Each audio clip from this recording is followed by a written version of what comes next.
دوستو آج کی ویڈیو میں ہم آپ کو عصمت چغتائی کی دلچسپ لائف سٹوری سنائیں گے۔ عصمت چغتائی کے والدین کون تھے، کیا کرتے تھے، ابتدائی زندگی کہاں کیسے گزری، والدین سے ضد کر کے کیسے تعلیم حاصل کی، پہلی نوکری کون سی کی، شادی کی دلچسپ کہانی بھی آپ کو سنائیں گے۔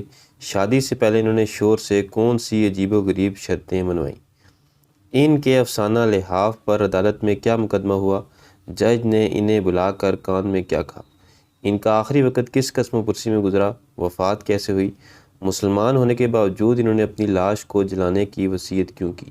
آخر میں ہم آپ کو ان کی زندگی کے کچھ دلچسپ واقعات بھی سنائیں گے جن کو آپ لازمی سنیے گا۔ آج کی ویڈیو مکمل دیکھیے گا اور اپنی رائے کمنٹ سیکشن میں شیئر کیجیے گا۔ چلتے ہیں ویڈیو کی طرف۔ ابتدائی زندگی۔ عصمت چغتائی 21 اگست 1911 کو اتر پردیش کے شہر بدایوں میں پیدا ہوئی۔ وہ 10 بہن بھائیوں میں 9ویں نمبر پر تھی۔ ان کے 6 بھائی اور 4 بہنیں تھیں۔ بڑی بہنیں جب وہ ابھی چھوٹی تھی شادی ہو چکی تھی، اس لیے بچپن بھائیوں کے ساتھ گزرا۔ اسی وجہ سے ان میں لڑکوں والی جرت، آزادی اور بے باکی پیدا ہوئی۔ وہ درختوں پر چڑھتی، فٹ بال اور ہاکی کھیلتی، گھڑ سواری کرتی اور گلی ڈنڈا کھیلنے میں بھی پیچھے نہ رہتی۔ لوگ ان کی حرکات دیکھ کر حیران رہ جاتے۔ ان کے والد مرزا قاسم بیگ چغتائی سول سروس کے افسر تھے۔ عصمت کی والدہ نصرت خانم ایک روایتی گھریلو خاتون تھی۔ وہ اپنی بیٹی کی لڑکوں والی حرکات سے پریشان رہتی تھی۔ ایک بار والدہ نے مایوسی سے کہا تھا، یہ لڑکی ہماری آنکھیں نیچی کروا کے رہے گی۔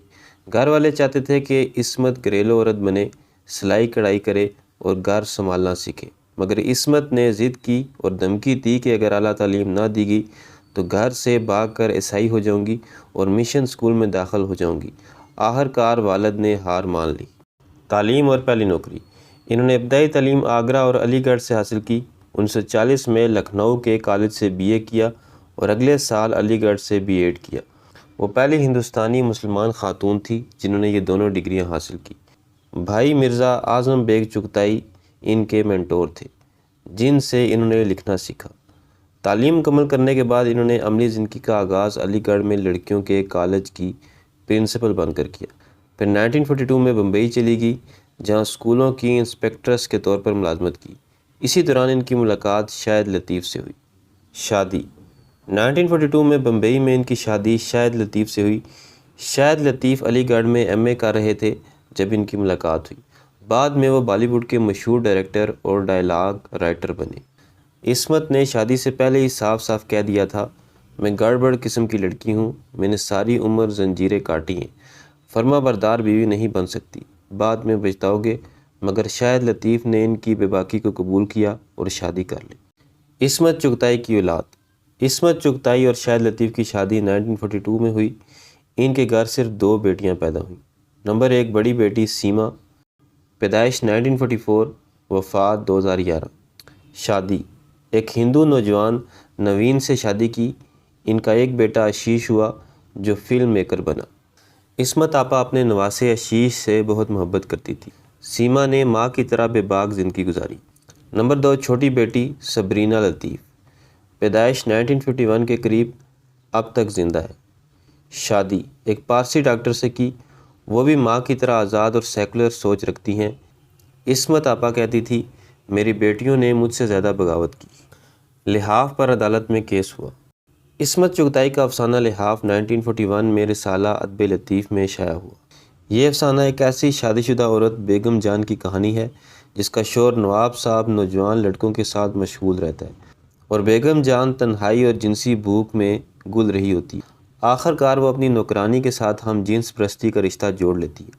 یہ افسانہ شائع ہوتے ہی آگ کی طرح پھیل گیا۔ معاشرہ، مذہبی حلقے اور قدامت پسند ادیبوں نے شور مچا دیا کہ یہ فوش، عریانی اور اخلاقی زوال پھیلانے والا افسانہ ہے۔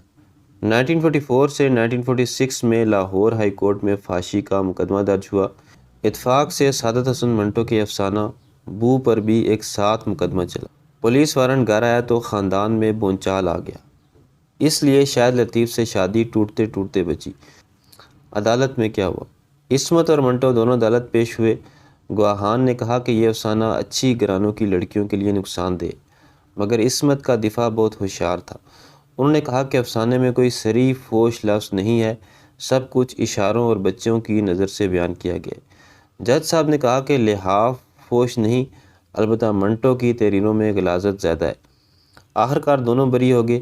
عدالت کے بعد جج نے عصمت کو الگ کمرے میں بلایا اور پوچھا، آپ کی کہانیاں تو اچھی ہیں مگر منٹو کیوں ایسا لکھتے ہیں؟ عصمت نے جواب دیا، دنیا میں غلاظت ہے تو اسے چھپانا کیوں؟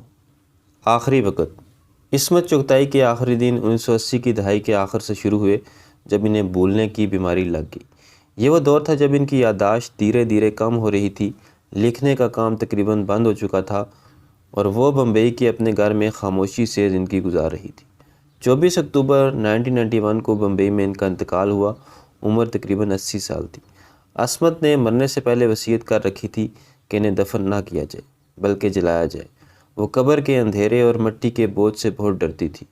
انہوں نے کہا تھا، قبر میں مجھے گھٹن محسوس ہوگی، مٹی کے نیچے دب کر سانس رک جائے گی، مجھے جلاؤ، راکھ بنا کر سمندر میں پھینک دو۔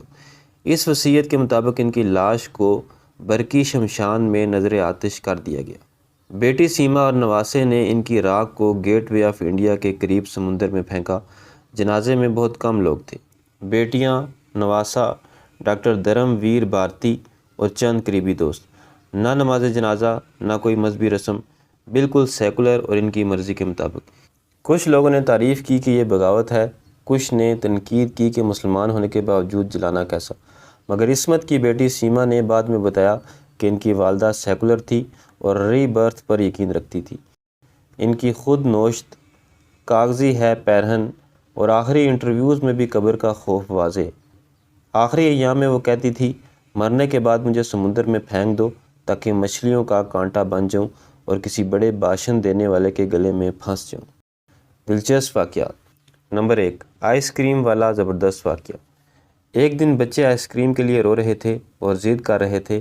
عصمت آپا نے انہیں بلایا اور مسکراتے ہوئے کہا، خدا سے مانگو۔ بچوں نے ہاتھ اٹھا کر دعا کی، آسمان کی طرف دیکھا مگر کچھ نہ ہوا۔ پھر عصمت نے ہنستے ہوئے کہا، اب مجھ سے مانگو۔ بچوں نے فوراً ان سے مانگا تو عصمت نے والیٹ نکالا، پیسے دیے اور کہا، جاؤ آئس کریم کھا لو۔ بچے حیران رہ گئے اور سوچنے لگے، واہ، دادی تو خدا سے بھی زیادہ طاقتور ہے۔ یہ ان کی شرارت بھری شخصیت کا شاندار نمونہ تھا۔ نمبر 2، شادی کی بارات والا حیران کن واقعہ۔ ایک دن بمبئی کے چرچ گیٹ اسٹیشن کے قریب عصمت آپا بچوں کے ساتھ گھوم رہی تھی۔ اچانک ایک شادی کی بارات نظر آئی۔ عصمت نے فوراً کہانی گڑھنا شروع کر دی، دیکھو یہ بینڈ والا دلہن کا ہار چرانا چاہتا ہے۔ بچے کہانی سن کر جوش میں آ گئے۔ عصمت خود کہانی کے جوش میں بچوں کے ساتھ بارات کے پیچھے پیچھے چل پڑی۔ آخرکار وہ شادی میں گیٹ کراس کر گئی۔ کسی نے عصمت چغتائی کو پہچان لیا تو انہیں اور بچوں کو مکمل VIP ٹریٹمنٹ دی گئی، بہترین جگہ، کھانا اور دلہن دلہا کی طرف سے خاص احترام۔ بچے خوشی سے نہال ہو گئے اور دادی کی وجہ سے ان کی شادی میں مفت دعوت ہو گئی۔ تو دوستو، یہ تھی میری آج کی ویڈیو پسند ہے تو چینل کو سبسکرائب کریں۔ ملتے ہیں اگلی ویڈیو میں، تب تک اللہ حافظ۔